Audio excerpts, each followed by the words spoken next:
Jamie joins us now with a look at those storms that sound like they could be severe overnight. Yeah, strong to severe is what we're expecting, and it's been this wait and see process. It's finally beginning to pop, but it's the cold front that's still back in the eastern Dakotas that we're really waiting for. That's the big trigger mechanism. So our KARE 11 weather impact alert will go until 8 a.m. tomorrow around the Twin Cities. Strong winds and heavy rainfall, I think, are going to be the biggest culprits that we have to worry about, although there will be parts of our region that are going to be concerned about some spin-up tornadoes, and there is always going to be that underlying possibility of some large hail. So again, this is going to be late night, overnight. Make sure that cell phone's nice and charged up. Make sure you have your phone not on silent should you have some of those weather alerts going off. You definitely want to make sure you're not going to miss those. But let's take a look right now outside as to what is going on. And there's our low pressure center. It's the cold front, and like I said, the eastern Dakotas, and that's pushing to the east.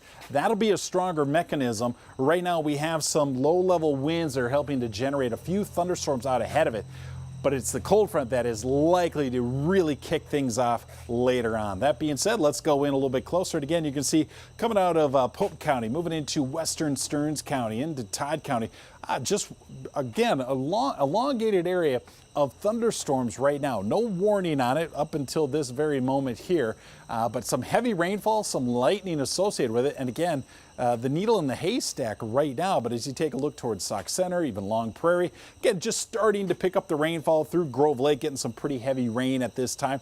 This is going to continue to lift to that northeast direction right now, but again, heavy rainfall, and you're probably going to notice at least a little bit of a wind as that heavy rain is moving in. Severe weather threat, like I said, as that cold front's coming in from the Dakotas, those first initial phases of those thunderstorms, when they first start to fire up, that's when we could see a quick spin-up tornado, and as those updrafts continue to strengthen, hail will become an ongoing threat as well, lifting into north central Minnesota, at least the elevated part of that risk. It is widespread, but you can see overall in the area, the elevated wind risk, straight line winds later on, is really going to be concerning for the vast majority of the region. But our isolated thunderstorms, we're expecting those to continue to develop. And then, like I said, in the early stages of those, that's when you get that quick spin up tornado. Then it's going to start to elongate from Grand Rapids all the way back to Marshall. We'll start to see it become more linear.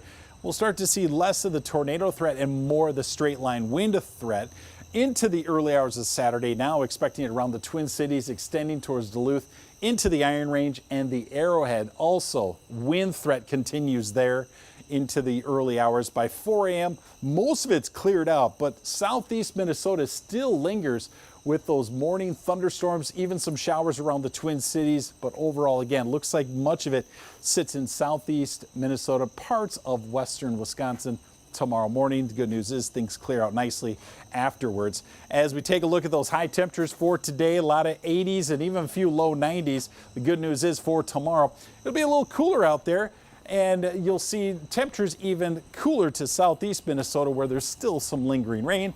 7-day forecast, Monday and Tuesday probably going to feel the best there, and then next Friday, more storms, it looks like.